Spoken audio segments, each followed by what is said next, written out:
I took us a little bit to get in there, but I got in. Good afternoon, and welcome to the Aesthetics Chapter 11 Intro Part 1.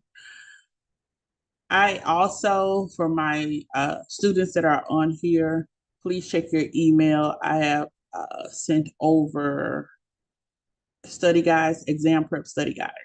And those study guides are particularly catered to the exam, the questions that may come from um, the Aesthetic State Board for Tennessee. And so just please take a look at that and we'll start progressively moving over in that. And I will contact you separately to just talk about where we are in the process and where we're going.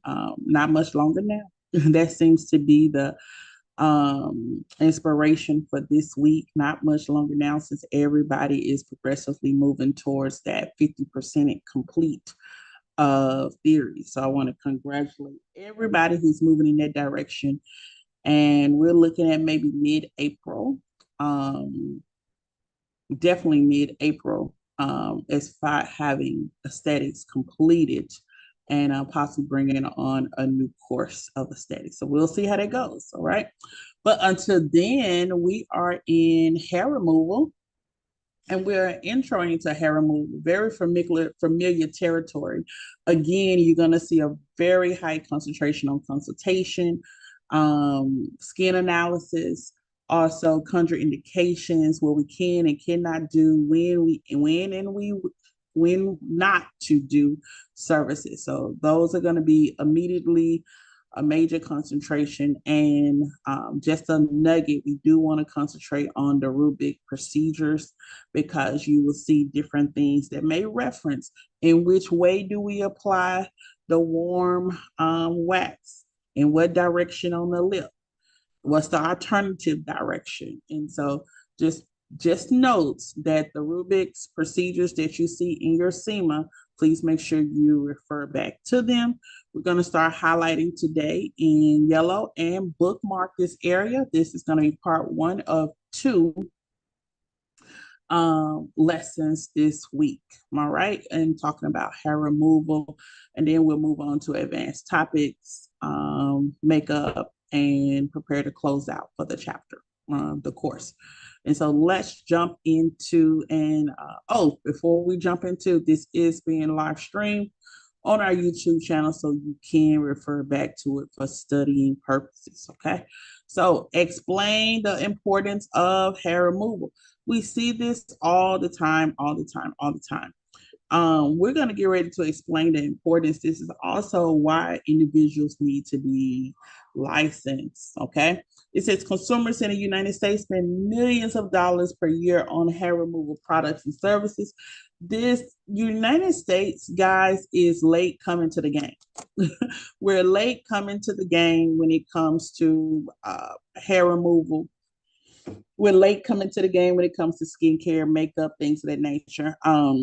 Actually, our European brothers and sisters, Europe cultivated this cosmeticos, this beauty.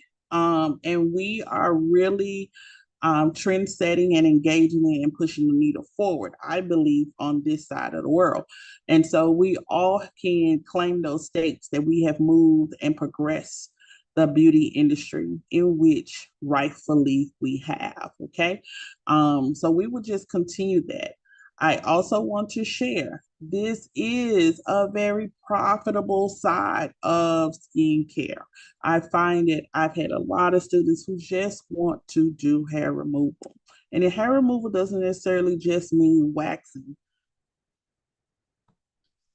You know, I've had a good friend just finish her electrolysis certification, and now she moved from waxing to sugaring. I mean, being the bomb, even to training individuals in sugaring. And those individuals, it must be something in the sugaring. They dropped the waxing and picked up sugaring as well.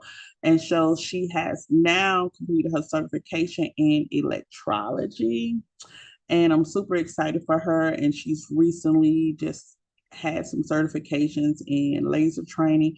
So the industry is continuously it has the opportunity to advance. You don't have to start where you start. You don't have to stay there, but it's continually advancing. All right. Let's look at today. We're on page 456.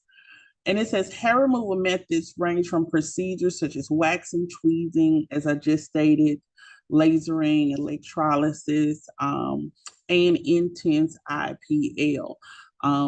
I was talking to the Cosmo students about IPL as well. We have one of our junior instructors, she's in our instructor program, who specializes in lasering. And so if anyone ever needs an sidebar lesson or clarification in lasering, different types of lasering, Ms. Edwards is a great source. She's an active junior instructor currently in the program. And then there's, of course, Ms. Candace, who's in Texas, and she just reached out to me and said, we need to do a class. I was like, it's been coming for years, but we really need to do something this year. She's in the Dallas-Fort Worth area with Texas Laser Institute. So there's always introductions, and then there's advanced trainings available. Hair removal, as I stated before, is a growing niche in the aesthetic portion of the beauty industry. So that's something we want to always keep up on. Your path may not be electrolysis, but it may be in lasering. It may be learning more about photoepilation. So, who knows, just keep going. And then it carries a lot of training, a lot of education, a lot of knowledge. So the knowledge capacity has to be available to use these advanced training methods. Okay, so we want to make sure those two go hand in hand. Face and body hair removal has become increasingly popular as evolving technology makes it easier. And so you may say, what do you mean by evolving technology? Evolving technology means better products, better processes. Okay. And so as they continue to make more improved ingredients and they source more ingredients and improved ingredients and able to use technology to magnify the benefits of products, then definitely you're going to see things change for the better. Technology is just like this. You miss it today, you're gonna be behind tomorrow. Okay, so never put down. It's something you really want to learn. Just be available for advancing technology. Okay, I had a conversation with an older individual, and they were just pushing back on technology. And honestly, I'm self-taught. I sat in a couple of classes. I actually have a certification class Thursday to sit in, and I would take what I can and then I'll try to apply it, but I'm always willing to learn. And so individuals that have shut down and hey, I have my license, I don't want to do anything else. Those are the individuals that after a certain amount of time, they find themselves stuck and they're trying to hurriedly resource information. And so we don't want to do that. And that's what I found myself talking to this young lady about. And she just, had to kind of push back on it. So there's nothing else I can really say about it. But we got to stay in the face. As we talk about this, let me tell you about a show. It's in Dallas, some part of May. I want to say mid-May. It's like the third or fourth weekend in May. All Skin Show is in Dallas. I go to it every year. Not sure if I'm going this year because I know I'm going to Orlando in June, but I'm gonna try. I'm definitely gonna try to go and attend because that's my opportunity to just get refueled on all things skincare, to see what products are out, how technology is evolving, and how technology is making the laser machines smaller and smarter. And so not taking up a lot of space, and then smarter machines. So more digital, more of a digital footprint instead of having something bulky, you know. So I'm excited to learn about smart lasering. Okay. Let's highlight this component as well. Just always got to stay in the loop. I may add as a note. Um, and here's the things why we study. We see this all the time, and we know this is going to be a check-in question. The growing popularity of hair removal makes up a large part of salon's business. It's one of the most lucrative services offered. When something else is not, moving as fast as you want to, you should always have this upgrading thing available where we train and teach our staff how to upgrade the ticket, how to move forward, and some of the most basic services everybody should be able to do under the aesthetic umbrella. And we should not have any money leaving out the door. All right. And so, since it is growing, and I've seen it growing from culture to culture. I remember when I first started doing Brazilian wax, they were not done on people that look like me. Today, if I did Brazilian waxing, it was so multicultural, so diverse. So I'm seeing it change from culture to culture and get very popular at it as well. And I'm seeing people identify their styles of hair removal, what they like to do, and the interesting pricing around it. So I'm definitely thinking of seeing a lot of things when it comes to hair removal in the beauty industry. I'm going to highlight that in green because we're talking about money. It says waxing is the most common method of hair removal in salons, making it an important service to learn, become proficient in, and provide. You can always upsell or something to offer until your business really kicks off. And some individuals stay right there and make a great living just on waxing. Okay, they don't advance to any other forms of hair removal, just waxing. I think you should be knowledgeable of all forms of hair removal because there are clients that have contraindications that do not allow them to give waxing services. So you should always have something alternative that you can refer or that you can offer within the same walls of your business. Okay. Understanding the benefits, the risks, and how to perform various techniques is vital. So training is needed. And so if you're going to make money in a particular area, has to be training involved. All right. The biggest thing amongst all of this is practicing infection control. Practicing infection control. You're going to see that all the time. Washing your hands, putting on gloves, using hand sanitizer, making sure your implements, your equipment is clean, making sure you're following the procedures of protocol when it comes to infection control, blood spill procedures. Okay, so it's going to be important that you follow the rubrics inside of SEMA. All right, and so that's going to keep you intact until we move into your practical component. And then knowing what methods to use, room temperature safety and infection control procedures important. Just stated about infection control procedures being important. And I'm highlighting this in yellow because I do want to talk about methods used. I see individuals on social media all the time, that has become the floor, the minimum to market your services is social media because it's free. And all of your clients, a lot of people are on social media, different platforms. And so you should go where your people are to get them to come to you. All right. You show it where they are. So I see people doing razzle dazzle, all kind of services. And I say, how many times do we have to see this? We're doing a Brazilian wax and you may be doing a vajacial and you're using every facial device, every product you can find. You're down there too close too soon. And I'm just like, I'm done with it. I'm through with it. You don't, once you know what to use, once you have identified what's going on and how to create the plan to treat your client, we should not be using everything under the sun. Every method we ever known, we want to use it on one client. Remember, okay, pay time for services. All right, pay time for services. We don't have time to do everything.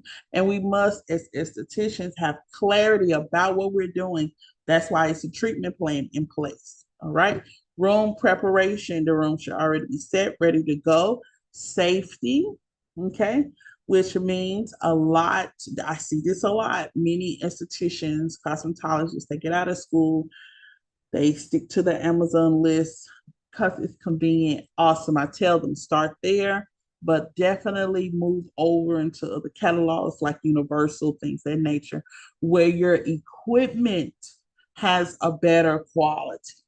And I'm saying that because some beds and things that you purchase on Amazon or some of your less expensive places may have weight restrictions. Okay.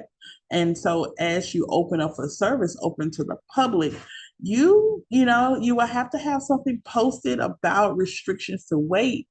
If you don't have anything posted and someone who comes in outside of your guidelines to come on, they damage your equipment and then they also injure themselves, that is a problem. Okay, now we're moving into insurance lawsuit liability, things of that nature.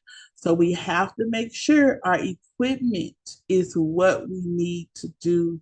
We need it to do what we have to do, but it has to be in the best of quality, okay? And so I'm majorly concerned about chairs, sitting apparatuses, chairs, stools, even for your workers, chairs, stools, massage beds, things of that nature. Things that are fixed, the bones are great, they're strong, can handle any weight size, okay? And if you do have something with restrictions, please make sure that it's posted. And so knowing the methods, room preparation, safety, infection control, procedures are an important part of that hair removal procedure. All of that is done before the client even come in. Before you even touch the client, most people are just so gun-ho about performing the services, but the service is nothing without the preparation. All right. So we want to make sure that we get that in place as well. It holds an equal importance um, when we begin this chapter and you begin your journey on hair removal. Now, we have seen this and we're going to see it again. And I love talking about the structure of hair, especially when we talk about hair removal. Since we see a term here, let's highlight in yellow. Okay. Trichology, you may have seen that. Oh my goodness, there's so many trichology, or some people call it trichology, practitioners, okay, advertising on social medias. Everybody got a lab coat on. Let me tell you, a hair care practitioner is not necessarily someone who is a trichologist. A trichologist is the highest form of cosmetology. It is the doctorate level. All right. It makes sense for estheticians who are considered the doctors of skincare, cousins to the doctors of skincare, because you have dermatologists like a little sister. But it's essential because we deal with so many high performance ingredients, terminology, and trichology studies, not so much the style, okay, but the causes of hair and its diseases. So it flows right along with you creating treatment plans and things like that for whatever's going on with someone's problem with their skin. Learning about hair, where it's from, the diseases that are spawned from this will help you determine in this particular chapter where your clients are. Some people say, I don't understand that, but it does. When you have a client that has been shaving, they've been doing their own thing, and they come in for you for hair removal, you first have to figure out, technically, yeah, this says 7 to 21 days or 21 days before you need another hard wax or so on and so on. 21 days. Your hair grows a half inch a month. So as an esthetician, I'm working, but I have these numbers in my head. Hair grows a half inch a month, 21 days minimum for hair to come back. That is going to be stretched based on someone's genetic background. I did say their DNA. Everybody is not going to be a 21 day. It could be anywhere between 14 to 21 days simply because the genetic background. Their father was very hairy. Their mother was very hairy. The hairiness runs in their family, or hair fast, rapid hair growth is something hereditary that runs in their family. When you have those individuals and you have consulted and answered those questions, you will know when it is time for them to come back. So yes, there are standards. Okay, there's a bar, but then there's still always a question marks. There's always areas of stretch because no two people are the same. All right. Also, in that, when studying trichology, you study some of the issues that clients have going on their face, underarms, pubic areas, on their scalp. If we're all on the same system, hair, skin, and nails, whatever's going on that the cosmetology sees is also showing somewhere that the esthetician should pick up as well. And if the esthetician and cosmetology see it, the manicurists definitely see it as well. So they're all on the same system. Yes, the esthetician and hairstylist should have a conversation. All right. Because what you see, what I see, we put it together, and this could possibly be going on. We're not doctors, but please refer them to a physician. Okay. Now, as we begin to move on, one of the big parts of trichology is alopecia, excessive hair loss. So you will have clients that will go through forms, have different types of alopecia, and what affects them on their scalp will sometimes affect them in other parts of their body. For instance, if I had a male client and he had male pattern baldness, I know that receding, he's going to remove hair. He's going to start to lose hair from the hairline back, but he also may be stressed. He also may have an issue with diet. He may be obese. He may have tons of worry. He can also pick up another form of alopecia, which is alopecia areata. Okay, which means he has his beard may be losing spots. He may be losing hair in patches in his beard, underarm, pubic area. And but once those issues are usually corrected, you'll find that those individuals' hair will grow back in those areas. You may find someone who is totalis, which means alopecia totalis. This person doesn't have any hair at all. Okay. Most of the time, it could be spun from treatment, maybe chemotherapy treatments, radiation, where they have just lost all of their hair. Let me tell you, in some cases, individuals do not have hair regrowth, and in some cases, they do have hair regrowth. I need to research the name of the school, but there are plenty of advanced certifications. I find this um, West Coast. Okay. Um, yeah, Northwest. Okay, I find this in the West Coast area where they have these institutions that have advanced training for aesthetics, but specialize in onycology, just onycology institutions where you just study how the hair responds to cancer treatments. You study all the aspects of cancer as relates to hair, skin, and nails, but mostly hair. And you're taught how to deal with it. And so this is a big component, trichology, alopecia, all of those are major components in that training for aesthetics, it's advanced aesthetics, and your specialty is just servicing oncology cancer clients. You also can look at local organizations like Look Good, Feel Good. They have trainings, how to train cosmetology, esthetician, and manicurists, how to deal with cancer clients as well. And you will go on a directory, which means clients who are looking for beautification services without having to do all of the re-explaining and the educating themselves. they will go from this directory because they know that they've been trained. Okay, just have a easier aspect. When we look at the hair follicle, this is one thing you always have to remember. This does not changes, and this goes for every hair on your body. And that is just an amazing thing to think about.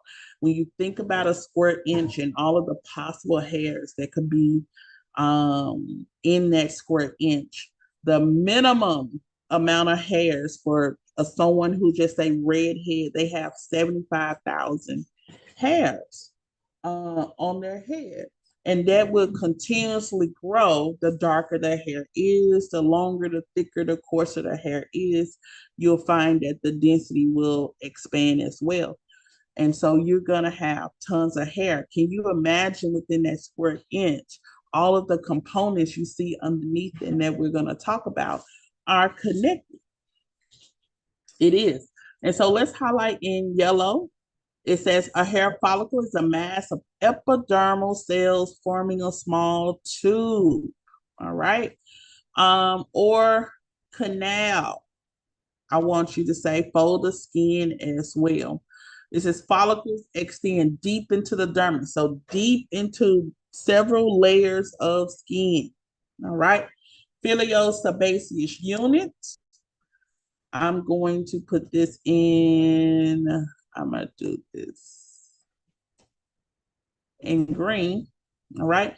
The filiosebaceous unit contains a hair follicle and its appendages. And so, yes, we have a hair follicle that holds the hair. All right. Hold on one moment. They will have to wait.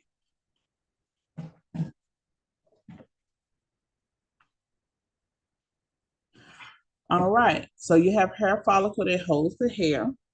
And then you have the filiosebaceous unit. It's not in highlighted, but I'm telling you, I've seen this on a study guide once before. So please make sure you reference this as well.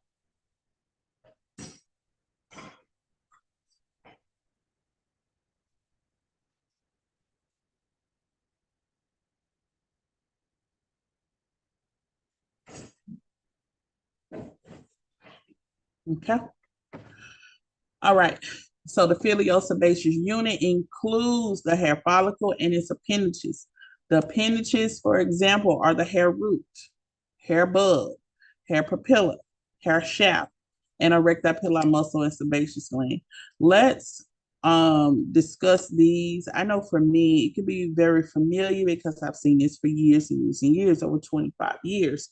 But I want you to know that the hair that you see with your eyes, the hair that you see, just take it for example on your scalp, the hair that you can touch and you can feel, that is considered hair shaft. Okay. The hair itself is not really alive unless it's inside of the follicle. All right. And hair inside of the follicle, hair inside of the follicle. Okay. And then there's hair outside of the follicle.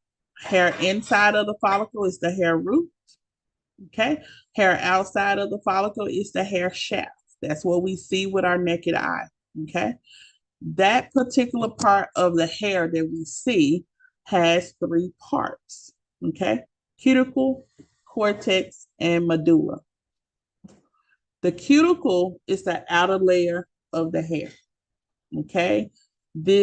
It opens and closes. With heat, it opens. Okay. Anything cool, it closes. It can open and close. Anytime that we're trying to lock something in, and when I was shampooing regularly, I would use cool water to close it out because I was locking in. Okay. But to open something up, it just takes heat. This is why clients get under the dryer for deep conditioners. This is why we use steam treatments. Your stylist may be doing that when it comes to color and styling and things, and conditioning treatments. They're using the heat to open the cuticle. Now, the cuticle is not like one layer of protection. Think of mini blinds, okay? The mini blinds, when you open and close them, that whole list of blinds, the little panels, that's the cuticle. They work together. Okay. In some areas are more moist than others. And when it's moist, it absorbs your moisture, your water, your color. Beautiful. I mean, it's a great day. But when it's dry, it locks up. It doesn't really open up. So it does not take your moisture in. It'll take it in and spit it out. When it's damaged, it'll take it in and it'll spit it out. Okay. When it closes and you try to do hair color, you have a dark spot. It looks like it never processed. Okay. So the objective for hairstylists is to always make sure the cuticle is balanced. Always make sure the cuticle is balanced. When it comes to estheticians, we need to make sure the cuticle is in check, because what happens, the cuticle protects all the good stuff. The good stuff is the cortex. Inside of the cortex, you have the hair's elasticity, the ability of the hair to stretch and bounce back without breaking. You have the pigment. This is where the color of hair changes, whether it's darker or lighter. If you're using permanent color or something, this is where that chemical changes. And then there's also something called the medulla. It is sometimes absent in fine to very fine hair. It's empty. It takes up space. I can't explain to you the purpose of it, but it takes up space. Okay. And so the hair shaft has three parts. It's the cuticle, the cortex, and the medulla. The cuticle protects the most important part, which is the cortex. Okay. A person's the hair's moisture is in that area. The elasticity is in that area. The color is in that area. All right. How does this relate to estheticians? We're going to remove this hair. All right. So we got to know what's going on. We color this hair when we do brow tinting, when we do lash tinting, we color this hair. We tweeze it, we wax it. So with so many components to why we need to understand. So when we look at figure 11.2, and 11.2 gives us a very detailed look, and you get to see the appendages of the skin. So the follicle and the hair was one thing. The skin that we see, that's the epidermis. The layers underneath, that's the dermis. Okay, with the dermis layers underneath, this is where you find this little small muscle called the erector pili muscle. That muscle is attached to every hair. The erector pili muscle causes the hair to stand on end. It causes the hair to stand straight up. Why? Because it senses that it's cold or scared. You're telling me that a muscle can sense when it's cold or scared? Yes. And that's when people say, oh, this hair just stood on end, or now I'm feeling goosebumps. Okay, that's what's produced when the erector pili muscle is contracted, when it's cold and when it's scared. Then you have the sebaceous gland. Man, I've talked about this sebaceous gland from course to course. The sebaceous gland is another name for oil gland. Oil, O-I-L, oil gland. Okay. The sebaceous gland produces what we call sebum, S-E-B-U-M, your body's natural moisturizer, sebum. Another name for sebum is oil. Oil glands produce oil, sebaceous glands produce sebum. They are exactly the same thing. Okay. And it looks like I'm going to give you a pictorial view of blackberry, a small blackberry. That blackberry is attached to each follicle, which means every time you move that hair, a little bit of oil is secreted from the sebaceous gland. Every time you move the hair, a little bit of oil comes into that follicle. A little bit, a little bit, a little bit, which means it brings everything together. Heat from the steamer softens the cuticle, softens the top layer of skin, and heat pulls, it draws things to the surface. So, heat also is considered a form of massage. Heat will also activate the sebaceous gland and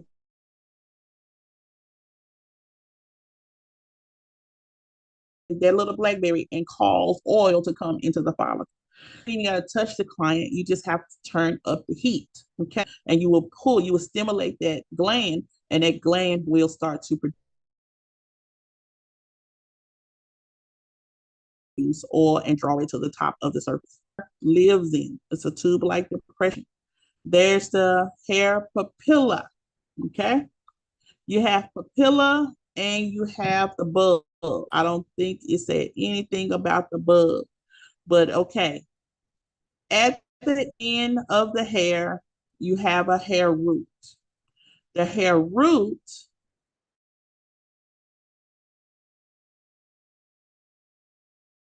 is like a feeding mechanism bulb. Okay.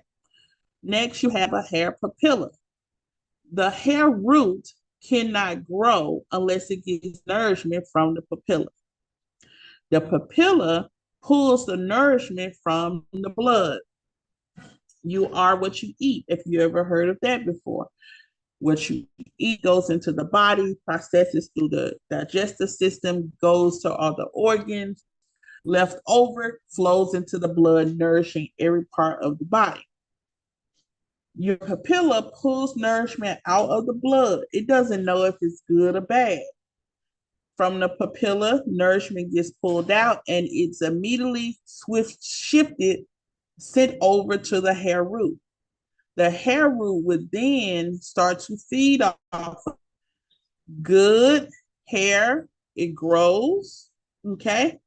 Even with the bad components, it is going to grow, but it may not produce, it may slow grow and may not produce the type of hair you want, okay? And so remember, you are what you eat. So we eat a whole lot of sugars, a whole lot of this, a whole lot of that.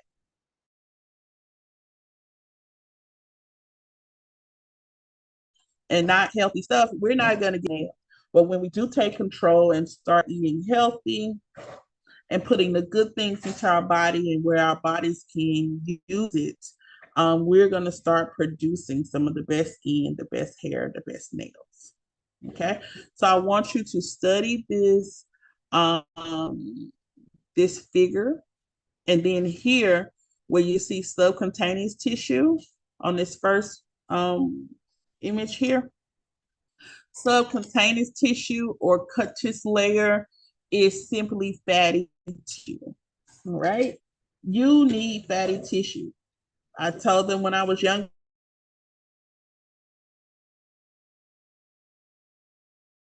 I hated people, just squeezing my jaw. The older you understand, I want to have those fat jaws.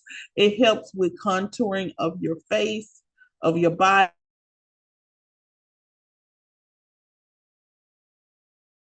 It adds shape to your bones, to the skeleton, especially where you want it to be. You can take it out and put it where you want it to be. Hence cosmetic surgeries.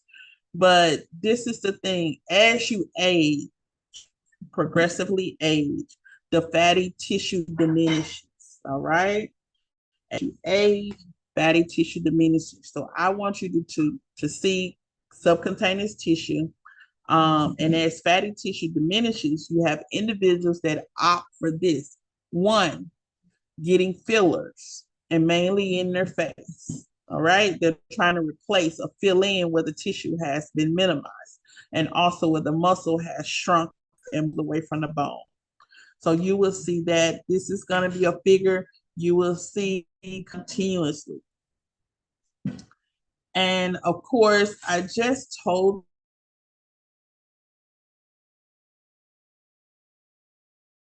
you pretty much about each. I'm going to highlight. I'm going to talk about the hair root, anchors the hair to skin cells, part of the hair located in the bottom of the follicle. As I stated before, it lies within the follicle at its base where the hair grows. From the bulb and papilla, you're going to get nourishment, go up to the hair root, and hair will grow. As stated before, you are what you eat. I'm going to alternatively highlight these components. These are terms, as I talked about the hair shaft, the sebaceous gland, erectile pillar muscle,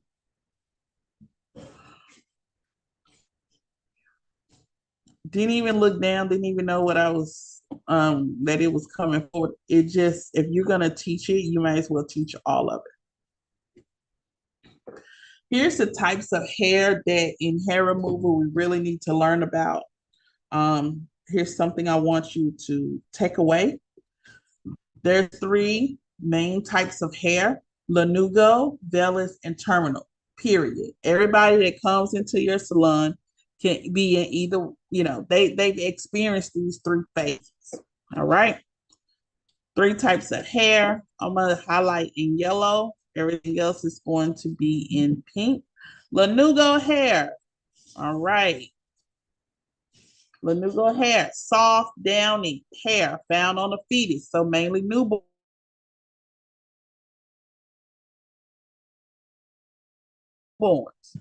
Sheds after. I don't want a newborn fetus to have lanugo hair and it's replaced with terminal hair. That means that baby got a lot of dark, pigmented hair, strong hair, and hormonal wise, the hair is too mature for the age of the child. Okay. You find that happens a lot during puberty, not as a replacement as when you're a fetus. Okay, a toddler.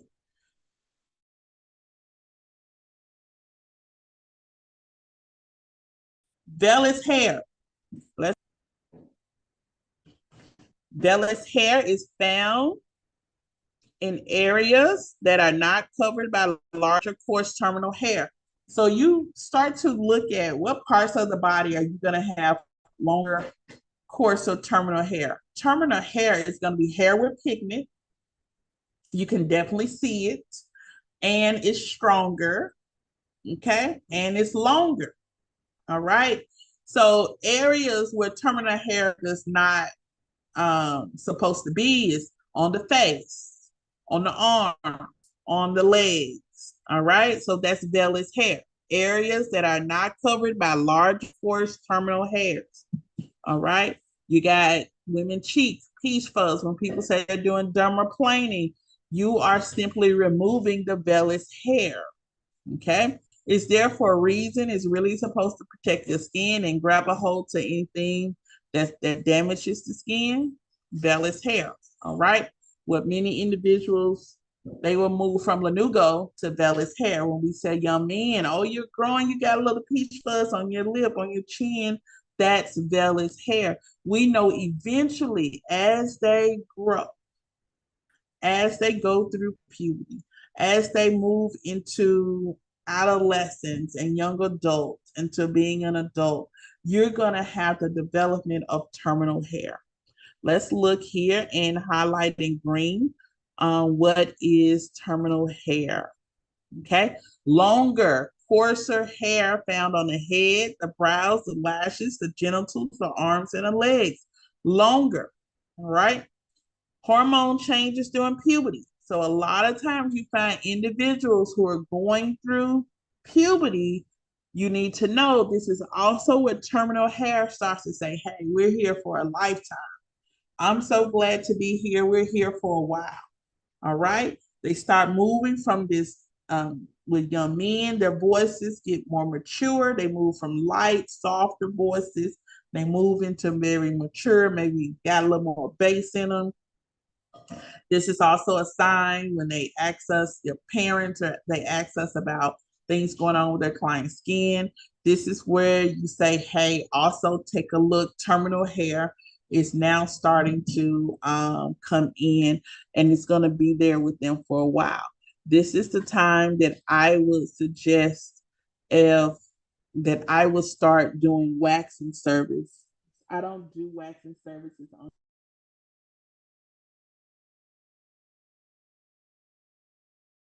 kids or unless they are all right. They're still growing and developing. And so with vellus hair, if someone has a lot of vellus hair and we do a wax, there's a myth that says once you remove it, it grows back stronger, things like that, right? Well, what happens when a person is in a vellus hair stage and then we go in and we wax that, we trigger them to prematurely come into terminal hair. We trigger terminal hair to start producing because it says, oh, you're ready, huh? So we might as well not produce this kind of hair. The body says, hey, we're going to produce this kind of hair. It's time for us to show up, and we're going to show up and show out.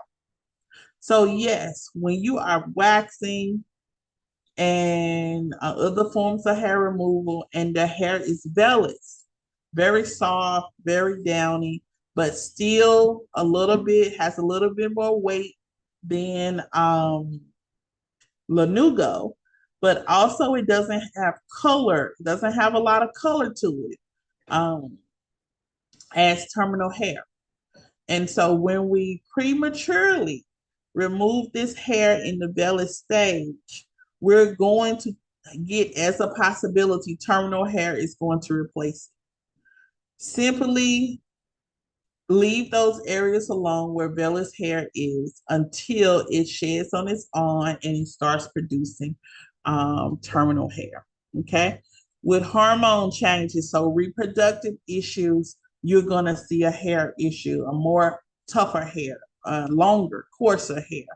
When you have clients who are post menopause and going into perimenopause, you will see that they may have more hair than usual, tougher hair than usual. The same thing doesn't work in this season as it did in the last season because there's a different type of hair being produced based around the issues from hormones, puberty, things of that nature. All right.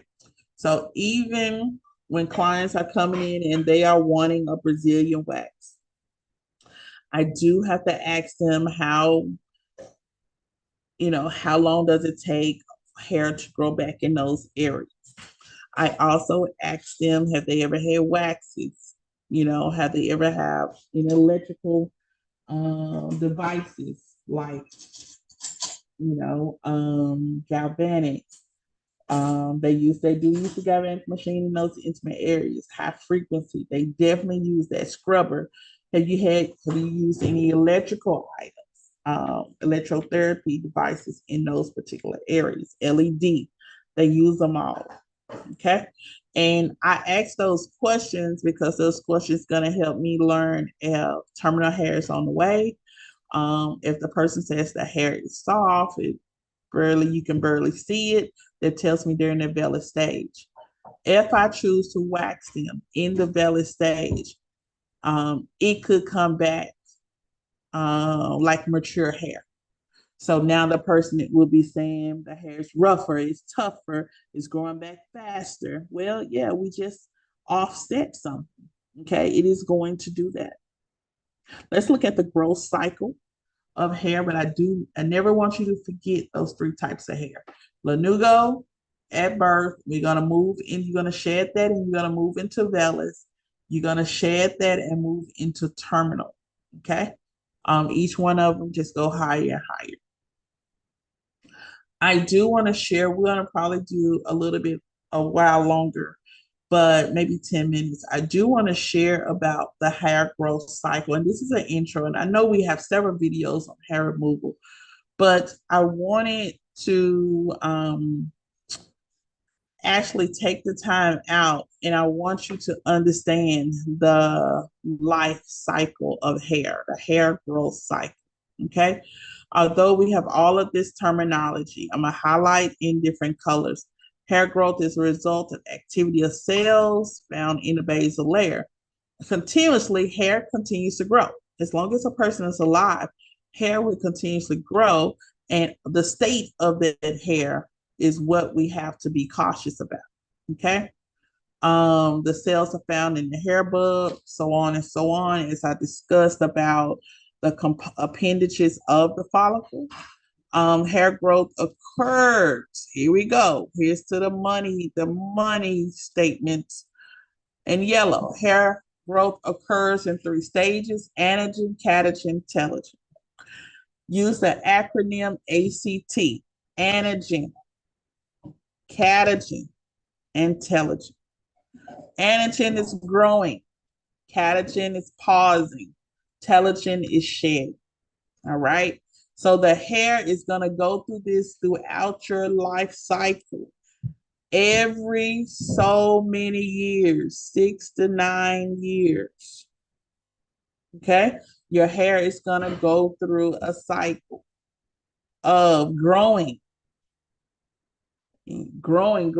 You like, and if you're younger and in hotter months or live in warmer areas, you're going to see the hair grows a lot. Okay. But as you get older, that hair growth, just like skin loosening, pulling and moisture of the skin, collagen, all that starts to diminish. The hair growth is starting to diminish as well. Hair does not grow as fast as it used to when you were younger. You're going to see that about every 10 years. It's going to slow down. Okay. This is why maintenance is so good. You don't wait till this issue. Maintenance keeps it up, and you defy age with that. Okay. You're doing these things that allow your body to perform longer. Okay. And then there's telogen. Once we've grown, we've paused, we got to get rid of the old hair, making way for the new hair. All right. Getting rid of the old, making way for the new. Anytime that the hair is in a shedding state, you're not in that state long, but you're definitely in the growing state majority of the time. All right. Majority of the time. Let's look here. It says these stages vary in duration. I just said you don't know how long it's going to be there. You may have a longer anagen stage, hair that's growing, and then your pause stage may be boom, and next thing you know, you're shedding a lot of hair. I don't get worried. I try to tell clients, don't get worried about that because it may be a part of your growth cycle. Okay, maybe a part of your growth cycle. When someone is coming to me for underarm waxing, for Brazilian waxing, particularly intimate areas, I have to ask personally, when do you see your hair grows the most in those areas? When do you notice that the hair doesn't grow as much in those areas? I'm just trying to collect data so I can figure out where this person's clock is. Okay. Because if they are in the in between of the pause, growing and the pause, okay, and I do a wax and they're in a rapid growing stage, that they're gonna say, hey, my hair grew back fast. I don't think you got all of it because I need, I saw on YouTube, hey, 3, I'm supposed to not get a wax but once a month and I'm coming twice. Like I told you, there's so many other factors. This person could have a high heredity of hair growth, rapid growth in their family. You see that by evidence of hair, maybe excessive hair in the arms, on the face, on the leg, down the back. That person has, a lot of hair growth, and that's going to tell me I need probably a stronger product, a better quality product, and I would need to find exactly what this person's hair growth cycle is so it doesn't look like they're coming more frequently, right? Than they're supposed to.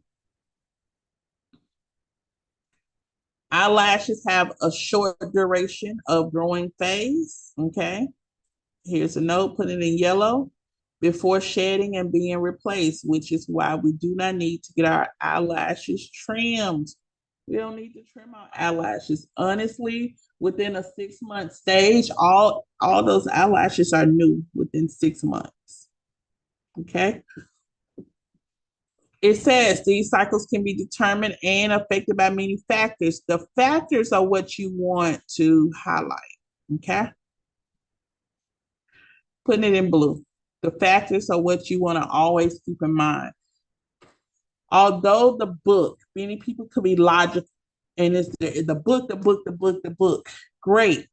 But also DNA, also experience. So these are some things that can affect the client, your hormones. Age, a person 19 and a person 90 would not have the same repair, skin repair, the same growth story. Okay. Um, Genetics. My daddy, I got it from my daddy and my mama. That's that DNA. Okay. You can know what you know in your books, but when you study someone's DNA, and when I say for an esthetician, asking questions, advanced consultations, continuously asking questions, um, that's when we'll say, hey, we're dealing with something else here, genetics. Then hormones, okay? And did you know that men actually go through like a perimenopause as well? Okay. And I want you to know hormones when it comes to men and when it comes to women, because men get just as many services as women when it comes to skincare. They are a growing group that's really making up a huge amount of money that estheticians are making. So you not only want to specialize in women, you need to specialize in men hair removal as well. Okay. And not just Brazilian, they got Manzilian, they got other parts of the body, their scalp, everything. All right. Um, Hormones from pregnancy, menopause, PCOS, um, other factors like medications and other issues that may be going on with the body and a person's health and prescription drugs. So, what are you taking? What's causing this hair to fall out? What's causing it to be stunted? What's causing it not to grow? And so, we have so many different options. So, yes, there's books, yes, there's facts, but you have to base each person off of their own experience and evaluation. That's what I like about this beauty industry. Although we have a blueprint, everything could be different with each person. Okay. I just told you about the acronym of ACT, antigen, catagen, intelligent, and I'm highlighting in yellow. It says hair follicles in any given part of the body can be in different phases. You cannot gauge that every hair is going to be in the same phase. It can be in different phases. All right. All right.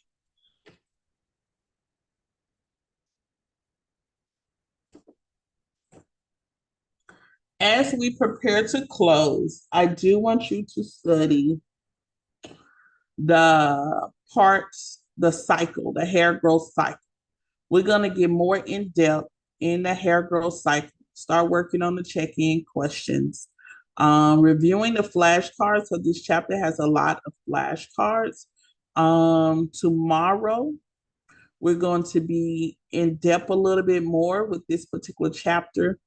I also sent over those reviews in a separate email. I just wanted you to have them. We're going to start knocking out those partials of those study guides because we're on our way. We're on our way. We want to really knock out the last 2 or 3 chapters on this side and then move straight into prep for the month of April. Okay. And preferably, we're taking that apprenticeship theory exam by the end of April or May. But the sooner, the better.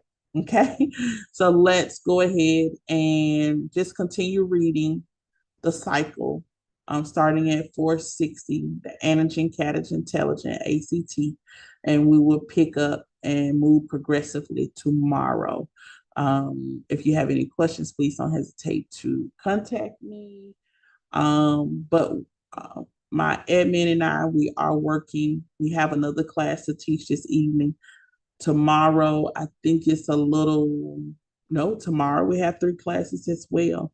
So between today and tomorrow, you'll be hearing from us via email as far as our next steps in our study guides. Okay. Have a blessed and amazing day. Remember, this is recorded. Take your time to go back and review the part 1, and we'll proceed with part 2 tomorrow.